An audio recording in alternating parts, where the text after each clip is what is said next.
Breaking news as President Trump accomplishes the largest job cuts in U.S. history, sitting at roughly 65,000 federal employees who have agreed to his buyout program. However, some of that momentum has been stopped short because a court has recently put a hold on what President Trump has been doing. Now, in addition to President Trump, a court has also ruled against DOGE and Elon Musk and stopped that department from accessing information from the U.S. Department of Treasury. And I'm wondering if they want to stop them because they want to cover up their decades of crimes committed against the taxpayer. Our final segment is going to go into all of the most recent lawsuits against President Trump and Elon Musk and all of the things that people are trying to do to stop the momentum and the promises that they have made to Americans, that is, ending the corruption on the government level. And let's all hope that they accomplish that because it will help us all. Mitch Vexler, sir, how are you today? And are you ready to talk about the biggest job cuts in the history of the U.S.? I am, and let's get to it. Very well, sir. Let's get started right now. Don't forget to like this video, comment on the video, and share this video. Now, the name of this article from Forbes is at least 65,000 workers accept Trump's buyout. And that's now the biggest job cuts in U.S. history.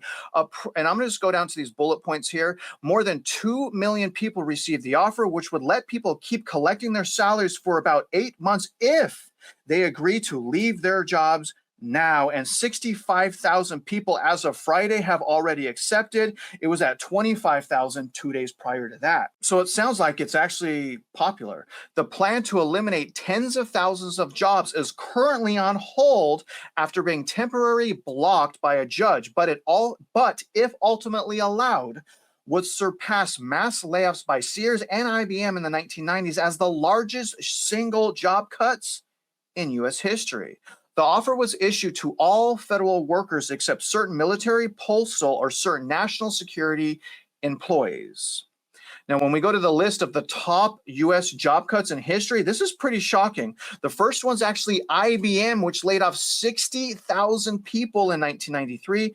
Also, number two is Sears at 50,000 job cuts in 1993 as well. Citigroup, I was surprised to see that one here. Number three at 50,000 jobs cut during the global financial crisis in 2008. Number four is General Motors, who laid off 47,000 people also in 2009 during the global financial crisis. AT&T laid off 40,000 people, or 14% of its staff, in 1996. Now, Kmart in 2003 laid off 35,000 people. Ford laid off 35,000 people as well in 2002. Circuit City closed 567 stores and cut 34,000 jobs in 2009, and that's number 8. Number 9 is actually Boeing laying off 31,000 jobs as a result of September 11th. The largest U.S. government job cut in history. The U.S. government is also no stranger to massive cuts, but not at the scale proposed by Trump. The U.S. Army eliminated 50,000 jobs in 2011.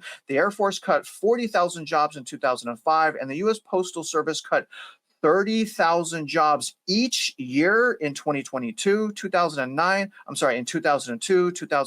2010. By comparison, if even just 10% of employees accept the offer from Trump, more than 200,000 people could be out of work in one swift motion. But don't forget, they also get 8 months of salary. So yeah, they're out of work, but they still get the money. Kind of crazy. Historically, mass layoff attempts by the federal government haven't worked out. President Ronald Reagan in the 1980s promised to shrink the size of the government largely by eliminating 2 large agencies, the Energy and Education departments, but the plan never came to fruition due to congressional opposition. The concepts of mass layoffs at large companies is relatively a new one, and the practice didn't become a commonplace until the 1970s, when such a move was still perceived as a sign of a company in serious distress. These days, people rally and push the stock price even higher. Crazy how things have changed. Even as they increased their frequency through the 1980s and 1990s, executives who ordered layoffs were described as corporate killers and given nicknames to highlight their ruthlessness. Big number, 58%. That's how many Fortune 100 companies announced layoffs in 2023. up from 45% in 1994 and 5% in 1979. That's probably 50% in 1979. Now, here's the key background. Trump has pushed to cut the size of the federal government, creating a Department of Government Efficiency with billionaire Elon Musk at the helm to oversee spending cuts. On his first day in office, he issued several executive orders aimed at federal employees, including those enduring remote work arrangements and requiring employees to return to work on a full-time basis, instituting a hiring freeze, and reinstating a policy that makes it easier to fire federal workers in jobs. Tuesday, more than 2 million employees received an email incentivizing them to resign from their jobs, warning all federal employees they would soon be subjected to enhanced standards of suitability and conduct, and warning of future downsizing. The email said employees who choose to resign will be exempt from the return to office requirements and largely do not expect to work until September 30th. The ex-account for DOGE said the offer was a chance to take a vacation you always wanted or just watch movies and chill while receiving your full government pay and benefits. Senior Trump officials have said the plan could save the government up to $100 billion. Now, Mitch, this is a very specific question, specific to these job cuts from Trump, the buyout program alone. Do you think that those job cuts being potentially the biggest in history in the United States, do you think that alone is enough to create an unstoppable, keyword unstoppable, because we've already been in recession several times that they've stopped, but do you think that will create an unstoppable recession? No, it will not create an unstoppable recession. The recession is going to occur with or without. The 65,000 is nothing more than a starting point. It needs to go up 15 times greater than that on the federal side just to dent and do what is necessary to be done to eliminate those who have been creating fraud and or subverting the laws of the United States. Over and above that, I'd like to point out on that list that you read, there's two major corporations that weren't there, Enron and WorldCom. And both of those were a direct result of fraud, where over 40,000 people were laid off, both associated extreme fraud, and all their pensions destroyed.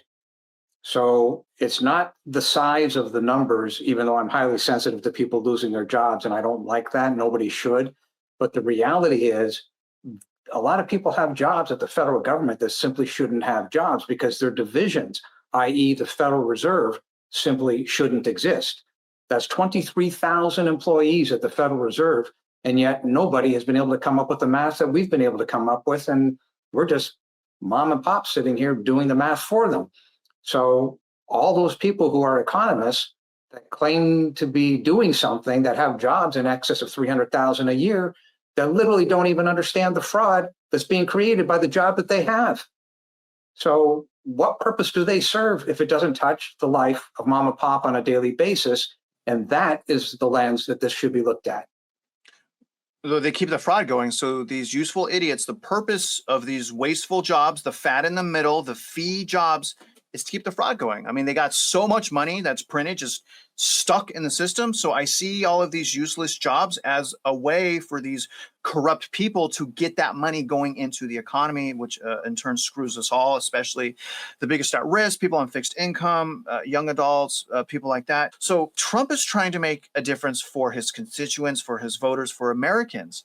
But there are other peoples that are trying to stop him, the president of the United States, from taking these actions. Take a look at this. This came out February 10th in the morning. Judge to decide fate of Trump's federal buyout program. This is crazy. A federal judge in Boston today, Monday, will consider whether to block President Donald Trump and tech billionaire Elon Musk from carrying out their unprecedented plan to buy out tens of thousands of federal employees. The Federal Employees Union, with the support of 20 Democratic attorney generals, why is it only Democratic? Why these games? Have argued that the Office of Personnel Management Deferred Resignation offer is an unlawful ultimatum, but they didn't say if you didn't take it that you're automatically fired. So it's not really an ultimatum, as far as I can see, to force the resignation of government workers under the threat of mass termination, but they never used those words. The buyout offer, part of Trump's effort to trim the size of a government through Musk's newly formed Department of Government Efficiency, was sent out under the subject line "fork in the road," the same language Musk used when he slashed jobs at Twitter and took over the company in 2022. In court, the Trump administration has described the buyout as one of the first steps in the president's plan to transform the federal workforce, arguing that any further delay of the buyouts would cause remarkable, disruptive, and inequitable repercussions. Monday's hearing comes less than 2 weeks after more than 2 million government employees received the fork in the road email from the Office of Personnel Management. The Trump administration response extended the deadline for the offer, which more than 65,000 federal employees have already taken, so it has been extended. They can still take the offer. We are grateful to the judge for extending the deadline so more federal workers who refuse to show up to the office can take the administration up on this very generous once-in-a-lifetime offer. I agree with that. The unions who brought the lawsuit argued that Trump exceeded his authority as president with the offer, which they described as a slapdash resignation program. Interesting. According to the plaintiffs, Trump's offer violates federal law, lacks congressional appropriated funding, and does not offer employees reassurance that the president would follow through on the offer. But it's the president of the United States making the offer. I mean, if that's not good, Mitch, then I don't know what's good. In the tech universe, move fast and break things is a fine motto, in part because they're not playing with the public's money. And it's expected that most initiatives are going to fail. Congress knows that. So in 1946, they basically said when agencies do stuff, they have to be careful about it. They've got to consider all aspects of the program. The plaintiffs also argued that the buyouts are unlawful because it relies on funding that Congress has yet to appropriate, violating the Anti-Deficiency Act, but it's eliminating spending, though. It's initially, I get right to 8 months, but it's also eliminating. So it's just crazy. Defendants ultimatum divides federal workers into two groups: those who submit their resignations to OPM for a promised period of pay without the requirement to work, and two, those who have not and therefore subject to threat of mass termination. Honestly, Mitch, it seems like the same crap, just a different day. They did this the first part of his last term. Remember, they impeached President Trump, I think, 2 times. More fighting, more stopping. Hopefully he has the skills to navigate, to do things effectively, so we don't just have to watch infighting. But do you think that the courts can actually stop the president of the United States from offering a buyout to federal employees? Can they actually stop him, Mitch? No, they cannot. And any judge that decides that he's going to unilaterally violate the laws should be impeached immediately. There's no monkeying around with any of this stuff anymore. We are at the ultimate stopping point, right? If you want to vote to continue the fraud, you are the problem. You are a fraudster. If you want to keep this thing going at the expense of mom and pop, you are a fraudster and you need to go. There are laws on the books. We have a document that we're drafting now. It's a memo to the FBI and the SEC and FINRA and the IRS. It's an open memo. We'll get there very shortly within the next few days. But it literally points out one key issue. The law exists. If the law doesn't exist, then why are any of us paying any tax whatsoever? In other words, the law exists to protect the citizens of the United States. And anybody who subverts that law for unilateral purposes, whatever they may be it political or otherwise, is subverting that law. And therefore, President Trump and the Trump administration would literally have full authority under executive privilege to shut an entire division down. So if you said, okay, fine, we're going to shut the Federal Reserve down, which claims, well, we don't answer to anybody. Okay, flush it down the toilet where it belongs. One fell swoop, done. So those employees who say, well, we're not going to take the buyout, we're going to hang in there or whatever, if you've been subverting the law, eventually you will be found out.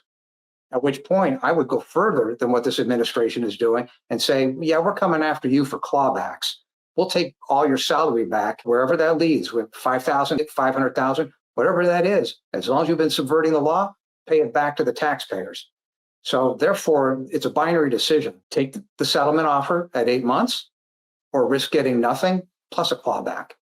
No monkeying around here. This is serious because money has been stolen from the taxpayers, both federally and at the real estate level at the local sales tax. You know, Mitch, not only have the courts attempted to halt President Trump from the buyout program, the courts have also attempted to block the Department of Government Efficiency from accessing information at the Treasury.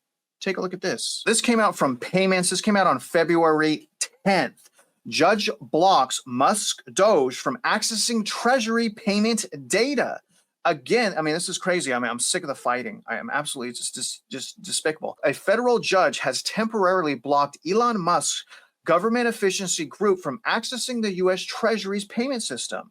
The ruling on Saturday, February 8th, came after a group of 19 attorney generals from a Democratic-controlled state sued President Trump and the Treasury, arguing that Musk's Department of Government Efficiency, DOGE, access to Treasury data violates the law. This morning, we won a court order blocking Elon Musk, the world's richest man, from accessing Americans' private data. I got some news for you guys. He's already got it. DOGE employees must destroy all records they've obtained. I've said it before and I'll say it again. No one is above the law. What an absolute fraud statement, because they probably live like they're above the law because they commit fraud and just allow it to keep going. So you who made that comment are yourself a fraud. So actually that statement does make sense because they're a bunch of liars.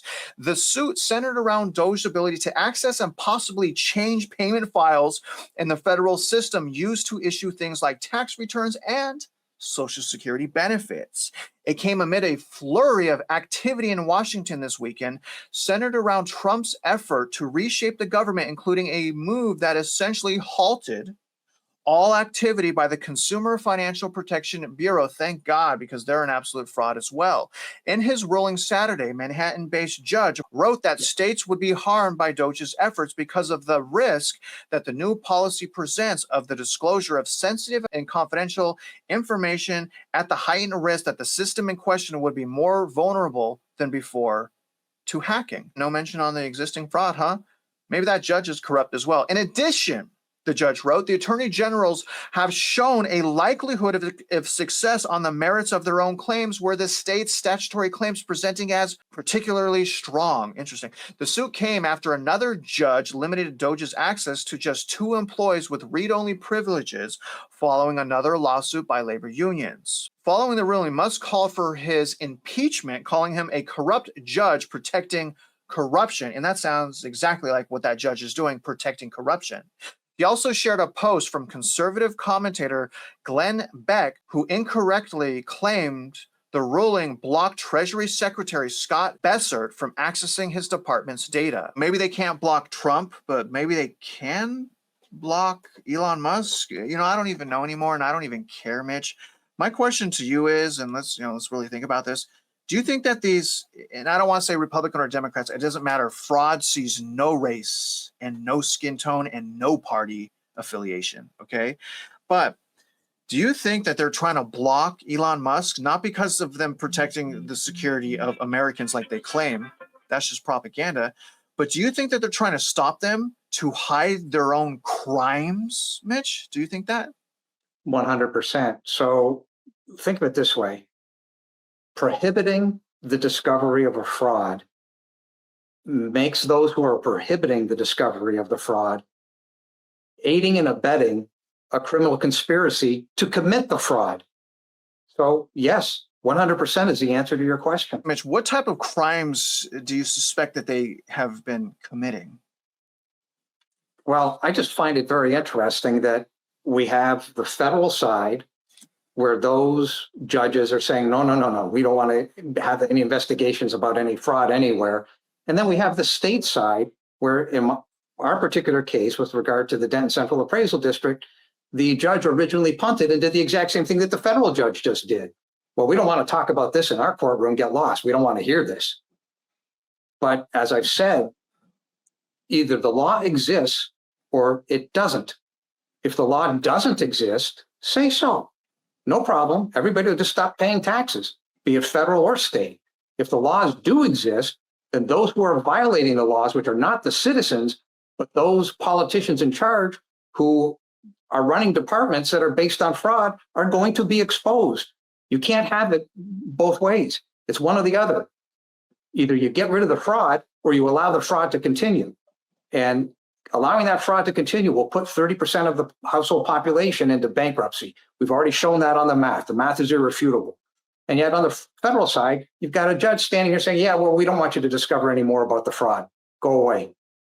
Can't have it like that. Sorry, that judge needs to go. I mean, I agree, but Mitch, everything you said is accurate, but it doesn't seem like it's the way it is in reality. It seems like the fraud has taken over because the law seems to exist for some people, but not for other people. I mean, and then we also see laws that are already in place that seem to be just propaganda, because without enforcement, is there really even a law if no one's enforcing the law? Then is there a law to begin with at all? And so I think that maybe these judges, maybe their time would be better spent somewhere else, like maybe possibly helping Americans instead. But instead of that, just more and more fighting. Let me show you guys a list of lawsuits that are currently pending against President Trump, Elon Musk, DOGE, and all of the things that they're attempting to do to end fraud. There's 143 million households in the United States. There's 144 million federal taxpayers in the United States. The apathy is a problem.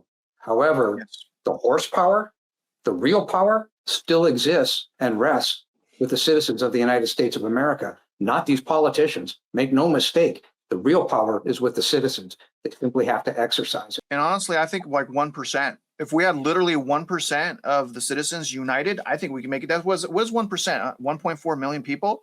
So imagine 1.4 million tax owners united, doing the same things together, doing the same letters, reaching out to the same people. We would make a difference. We need 1% of you guys. 1% of you guys that are watching this video, go to the description, start taking the steps, start helping us combat the fraud. We've been doing it every single day for what, the last 6 months? Either way, let's look at some of these lawsuits. This came out by Forbes on February 10th. Here are all the major lawsuits against Trump and Musk as third judge blocks birthright citizen order. So February 10th, a district judge said during a hearing on Monday, he's halted Trump's order that only allows the children of the U.S. citizens and permanent residents to become citizens at birth. So that one's been stopped. February 9th, the Treasury Department asked U.S. district judge to immediately dissolve his order barring political appointees from accessing the Treasury Department system after Trump and Musk and their allies blasted the judge's ruling. So hopefully that will be reversed. February 8th, Musk and his DOGE associates can keep accessing information at the Department of Labor as U.S. District Judge John Bates declined to pause their access in response to a lawsuit from labor unions. That's good. The plaintiffs hadn't established standing to sue, even as the judge expressed concerns about DOGE accessing the Labor Department system.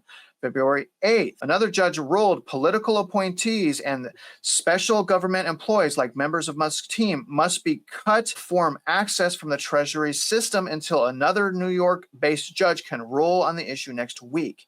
February 7th, a group of states that sued Trump over last week's sweeping federal grant freeze alleged in a filing they continue to be denied access to federal funds. Crazy what this man is doing in such a short amount of time. Even though a judge put the freeze on hold, claiming scattershot outages have cut them off from accessing several Biden-era grant programs. February 7th, a Trump appointee blocked a plan to put 2,200 U.S. Agency for International Development staff on paid leave as of Friday.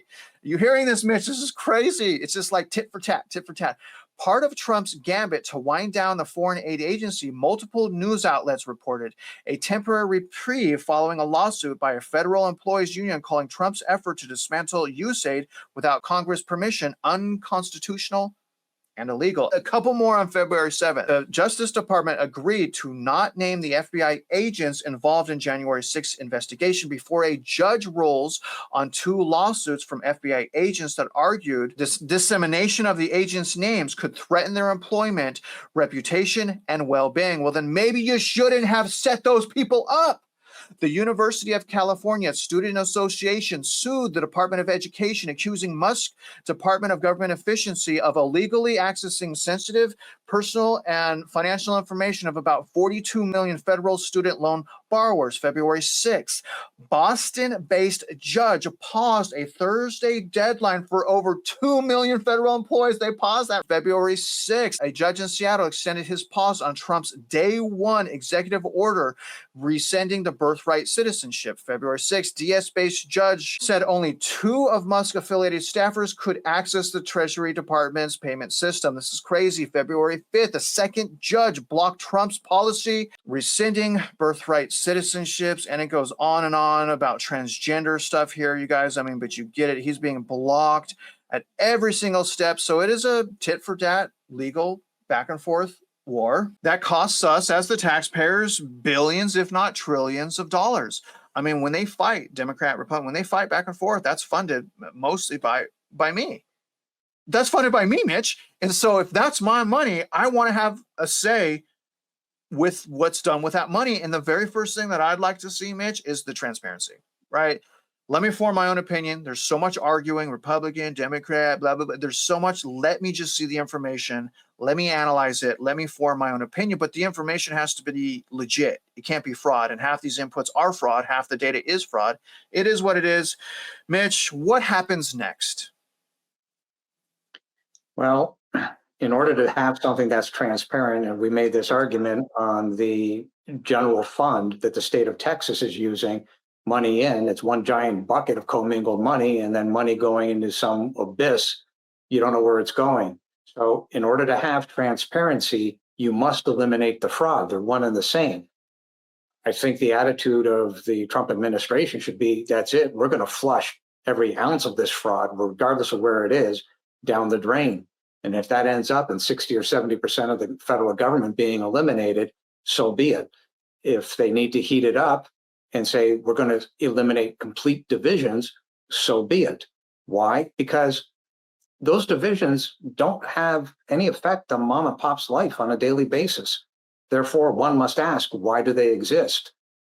If you look at your local school districts, taking $1 million of real estate taxpayer money and levering that up 20-1 means that they've put that 20-1 on the back of the implicit guarantee of the real estate taxpayers being mom and pop. That problem exists across the government. People have jobs that are based on the levered amount of money coming into the system, i.e. income tax and or the real estate tax on the local taxing side. Bottom line is that levering of mom and pop's money is in fact fraud, because mom and pop don't have the money to pay for it. And that's why 30% plus of the households are going to go broke or lose the roof over their head. So I believe that the Trump administration, DOGE, isn't going far enough. And we can back that statement up mathematically. And in fact, we're about to release it within a day or so. I mean, I've been hammering on this for days now.